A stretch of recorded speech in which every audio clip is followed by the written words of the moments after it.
Olá, tudo bem com vocês? Especialmente vocês, torcedores e torcedoras do Corinthians, do Fortaleza, Cruzeiro, né? Atlético Paranaense, Cuiabá, né? Times brasileiros envolvidos na Copa Sul-Americana. Vamos tocar aqui uma reflexão sobre a Copa Sul-Americana, o que foi essa fase de grupos, né?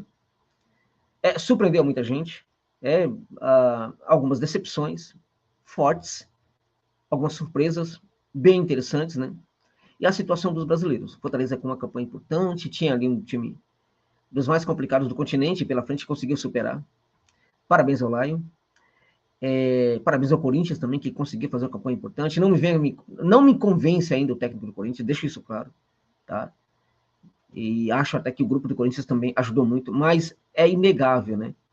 Que o Timão conseguiu fazer uma campanha muito importante nessa fase de grupos e está de parabéns também, o Corinthians. Vamos falar sobre como terminou essa fase de grupos, como vai ser, a partir de agora, como vão ser as eliminatórias, o que esperam os times brasileiros daqui para frente, tá bom, gente?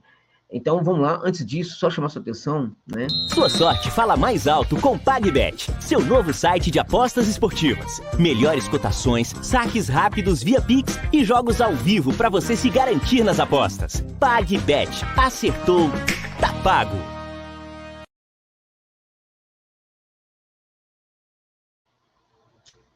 Pois é, meus amigos, a PagBet é um caso de aposta importante que pintou há pouco tempo aqui no mercado nacional, né? Da Fezinha, né? Para você, de fato, que gosta de uma aposta esportiva, ela vem para democratizar o acesso às apostas, porque você pode depositar R$ 1, como foi dito aí, e com esse valor você já consegue jogar pela PagBet. Interessante, né? As odds são muito altas, muito altas. Tudo é feito para facilitar a sua vida de apostador e de consumidor, né? Tudo é feito para isso, inclusive o atendimento humanizado, que é durante 24 horas, tá, gente? Quando você precisa de um atendimento de aposta, você percebe que nem todas vão te atender como você merece. Na PagBet, esse atendimento é por 24 horas e com um ser humano. Mesmo às 4 da manhã, vai ter um ser humano para te atender lá na PagBet. É, de fato, muito interessante. Para você que não conhece, usa o link que está no comentário fixado desse vídeo, cadastre-se na PagBet, né? E tem para mim que você vai curtir. Minha dica, coloca um valor pequeno, coloca R$ 1. Eles não falaram que pode depositar R$ 1? Coloca R$ 1. Sinta a atmosfera, veja se você vai realmente curtir a casa de aposta. Se não for o caso, pega o seu dinheiro de volta, que você pode pedi-lo, mesmo sem fazer uma primeira aposta, tá bom, gente? E aí, se você curtir, depois você coloca mais dinheiro. Mas não vai colocando muito dinheiro de cara, não. Coloca R$ 1, R$ 2. Veja se você curte. Essa é a minha dica para você, mas eu tenho para mim que você vai curtir muito a PagBet, tá bom, gente? PagBet mesmo a setor, tá pago, tá? Bom, vamos então falar aqui sobre a Copa Sul-Americana, falar sobre como foi, né, gente, até agora, né? Se a gente olhar para a tabela aqui de classificação, a gente vai perceber, por exemplo, que o Independente Medellín, no grupo A, foi uma surpresa, né? Esperava-se que o Defensa e Justiça, que foi uma grande decepção, fosse o líder desse grupo, e a equipe do DIM terminou em primeiro lugar. Quem conhece o futebol colombiano dos últimos anos sabe que o DIM é um time que vem fracassando muito, né? Então foi, de fato, uma surpresa essa campanha do DIM, né? Enquanto o Always Red fica em segundo lugar, superando o Defensa, que foi uma grande decepção, e o técnico Vacari foi, inclusive, demitido, né? No grupo B, gente, no final, gente, aos 35 do segundo tempo, o Cruzeiro conseguiu, Cruzeiro, né? Conseguiu vencer a Católica de Quito, né? E se classificar. O Cruzeiro que vinha aí retomando aí um bom nível, né? Com 3 vitórias consecutivas, conseguiu, portanto, aí essa vaga foi muito importante para a nação cruzeirense. Muito importante mesmo. Os torcedores e torcedoras da Raposa vêm sofrendo demais, né? Com incerteza, com indefinições. O tal do Ronaldo, né? Se deu muito bem com essa história, ganhou muito dinheiro em cima do Cruzeiro, né?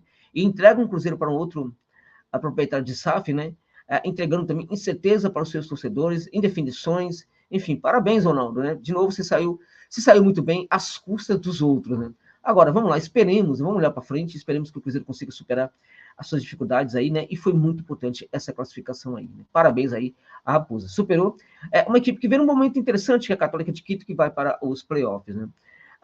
O Belgrano de Córdoba foi uma grande surpresa no grupo C, e a grande decepção, ao mesmo tempo, é o Inter, né? A despeito de toda a tragédia que aconteceu lá no sul do país, né, gente, no Rio Grande, né? Não justifica essa campanha do Inter. Eu sei que muita gente não vai gostar do que eu estou falando aqui, mas quem é do futebol, jornalistas que acompanham futebol e que são sérios, sabem do que eu estou falando, né? Não justificam, tá? Lembrar para vocês duas situações. Quando tivemos a pandemia, o futebol brasileiro voltou muito antes do futebol argentino. Havia a necessidade de que se retomasse a Libertadores de América. O River foi obrigado, digamos assim, a voltar às pressas para jogar e jogou contra o São Paulo. O River teve 2 dias de preparação. Um dia para treino, outro dia para viagem. Jogou contra o São Paulo aqui no Brasil e superou o tricolor, jogando muita bola, inclusive fisicamente. O São Paulo caiu para a Sul-Americana. Então teve que fazer o playoff contra a equipe do Lanús. O Lanús foi autorizado a voltar à mesma situação. Né? Um dia para viajar, não teve nem um dia de treino, meus amigos. Jogou contra o São Paulo no Morumbi. No final da partida, nos acréscimos, quem estava correndo no Morumbi era a equipe do Lanús. E nos acréscimos, inclusive, consegue fazer o gol da classificação em cima do São Paulo. Um absurdo aquilo ali. De onde veio toda aquela condição daquelas equipes? O fato é que aquelas equipes eram muito profissionais, né? Além também de que o esquema tático era muito bom. Então, não justifica. Aliás, né, 2 coisas. Primeiro, o Inter não está de fora até o momento, claro que ainda pode ir para o playoff, em virtude das tragédias que aconteceram, né? Que obrigou aí o Colorado a jogar, inclusive, fora de casa, né? A última partida que fez, né, contra o Belgrano, né, que perdeu, né? Mas também, gente, o fato de que tinha empatado contra o fraquíssimo Royal Tomayapo da Bolívia em 0-0 na primeira rodada da Copa Sul-Americana, tá? É bom lembrar disso também. Este é um ponto. Outro ponto é que é até injusto a gente ficar tocando muito nessa tragédia do Sul para justificar os acontecimentos do futebol. O futebol é algo muito importante para a nossa vida, mas não é nada perto de outras coisas ainda mais importantes da nossa vida. E a tragédia das pessoas supera completamente as questões do futebol. Esperemos ainda que as pessoas consigam se revitalizar, consigam se ajustar. Um abraço muito terno para os meus irmãos e irmãs do Rio Grande, que sofreram demais aí com essas chuvas, né? Esperemos que, a partir de agora, os dias sejam melhores, né? E que as autoridades também ajudem as pessoas, né, sobretudo as menos favorecidas, a se restabelecerem. Porque a gente sabe que já há, sim, muitos debates sobre questões aí para facilitar a vida de empresas, né? Para facilitar a vida de empresários. Está errado isso? Não está errado. É também muito importante, né, que haja políticas para facilitar a revitalização das pessoas em todas as suas camadas sociais, as pessoas da classe média, as pessoas da classe baixa, né, os menos favorecidos, né, aqueles que não têm absolutamente nada, tá? Então, é muito importante que as autoridades aí dê essa força, porque isso tudo aí é muito maior do que o futebol, tá bom, gente? Abraço terno e muito querido aos meus irmãos e às minhas irmãs aí, de várias cidades, vários rincões aí desse amado Rio Grande do Sul, tá bom, meus amigos? É isso, inclusive torcedores e torcedoras do Inter e também do Grêmio, tá? Fortaleza foi uma das melhores campanhas, aí, sem dúvida nenhuma, né? Não foi a melhor, não foi a segunda, não foi a terceira, não foi a quarta, acho que foi a quinta melhor campanha, né? Ou a quarta ou a quinta, mas está tudo muito bem. Fortaleza tinha um grande desafio, cara, o Boca Juniors conseguiu superar o Boca, né? Agora, vamos combinar também, o grupo era fácil, né? Depois do Boca era fácil. Eu imaginava que o Lai pudesse passar para os playoffs, né? Então, eu já contava com isso, com o Lai disputando aí um playoff com possibilidade de ir para a segunda fase. Mas o Lai se superou, superando o Boca dentro de casa, vencendo, e fora de casa conseguiu empate também. Parabéns ao Fortaleza por essa classificação em primeiro lugar. Parabéns demais ao Laio, né? A gente olha para o jogo, ainda não é dos melhores, ainda é chato em alguns momentos aí, né? Ainda é frustrante em alguns momentos, mas a gente sabe que o mais importante é que o Laio conseguiu essa classificação. Parabéns aí ao Fortaleza, que foi um dos brasileiros melhores aí na Sul-Americana, sem dúvida nenhuma, né? A gente tem aqui no grupo E o Sport Ameliano, né? Superando aí, inclusive, o Atlético Paranaense, grande decepção do Atlético do Cuca, e eu coloco essa decepção maior do que a decepção do Internacional. Vai para os playoffs e pode perfeitamente conseguir sua vaga, mas ser eliminado, perdendo em casa para o Sport, Chivo Ameliano, pelo amor de Deus, gente, não dá para aceitar. Não dá. Realmente, Cuca e Atlético Paranaense, para mim, não sei se tem alguma coisa a ver, não. Mas isso é uma questão que o clube tem que resolver. Corinthians, Timão, fazendo uma campanha importante, o grupo do Timão era um grupo aí que não era difícil, né? A Sul-Americana não colocou tantos rivais difíceis assim. Mas o argentino já não é o mesmo. Tem o Guede como técnico. E o Guede é um técnico muito meia-boca, na minha opinião. É muito ruim, muito supervalorizado. E não é tudo isso. Argentinos caiu muito de qualidade, tanto é que sequer vai para os playoffs, né? Racing de Montevideo é que vai para os playoffs, né? Então, parabéns ao Timão, porque conseguiu sim jogar o suficiente para passar de fase em primeiro lugar. No grupo G, Lanús, com a melhor campanha, era o favorito. Em segundo lugar, o Cuiabá, que vai para os playoffs, né? No grupo H, a melhor campanha da Copa Sul-Americana, o Racing de Avellaneda. Em segundo, o Bragantino. Não deixa de ser um pouco decepcionante também, né, vai para os playoffs, ou a equipe do Braga, né? Se nós olharmos aqui para a Libertadores de América, gente, então a gente percebe o quê? Se a gente olhar para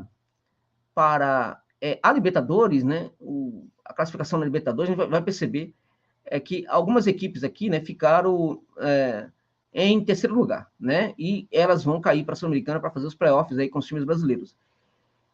Neste caso aqui, Cerro Porteño, né, a Barcelona de Guayaquil, o Grêmio, gente, é isso mesmo, não, o Grêmio não. O Inter, assim como o Inter tem chance, né, de passar ainda nos playoffs, o Inter tem 2 jogos complicados contra Delfim e Tomayapo, né, Tomayapo fora de casa, Delfim dentro de casa, né, o Grêmio também tem chance, né, agora o Inter não tem mais chance de ficar com o primeiro lugar, o Grêmio vai ser difícil, mas ainda tem chance de ficar com a primeira colocação sim, né, se não ficar, pode perfeitamente ficar aí em segundo, né, então tem chance sim de seguir na Libertadores de América. Então, eu duvido que, neste caso aí, a equipe do Grêmio, assim, não consiga a sua classificação. É muito indefinido saber quem vai ser o terceiro colocado aqui, se o Estudiantes, se o próprio Grêmio, ou se o Huachipato.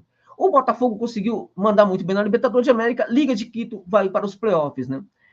Palestino vai para os playoffs no grupo do Flamengo, Independente Del Valle pode estar com problema no jogo, mas está melhorando, pode ser um adversário muito duríssimo aí para todos. Um outro adversário complicado é o Rosário Central, que tem um jogo muito, sabe, difícil, o time com linhas muito compactadas, extremamente defensivo, a equipe do Rosário Central que está muito bem. Libertad do Paraguai é outro time que vai para os playoffs. Então, Libertad, Rosário, né, Independiente Del Valle, né, Palestino, né, LDU de Quito, né, o Grêmio Estudiantes ou o Huachipato, neste caso do grupo C, Barcelona de Guayaquil e o Cerro Porteño são as equipes que vão disputar, né, com quem? Vão disputar, né, na Libertadores com os times da Sul-Americana, né? Então, aqui ficaram aí em segundo lugar. Então, essas equipes vão pegar um time aí um time que ficou em segundo lugar, que pode ser os times que ficaram em segundo lugar vão pegar um daqueles times lá, o Racing de Avellaneda, né, a equipe do Boca Juniors, a equipe do Delfim, ou Inter, né, a equipe do Always Red, né, a equipe do Bragantino. Então, é isso. Eu tenho para mim que o Fortaleza tem condição de continuar avançando na Copa, eu tenho para mim que o Corinthians também tem, ainda acredito que o Inter possa passar nos playoffs, ainda acredito no Grêmio. Cuiabá, eu acho que a situação já é um pouco mais complicada. De qualquer maneira, acho que os brasileiros poderiam entregar um pouco mais nessa Copa Sul-Americana. Ficaram devendo, na minha opinião, um pouco aí.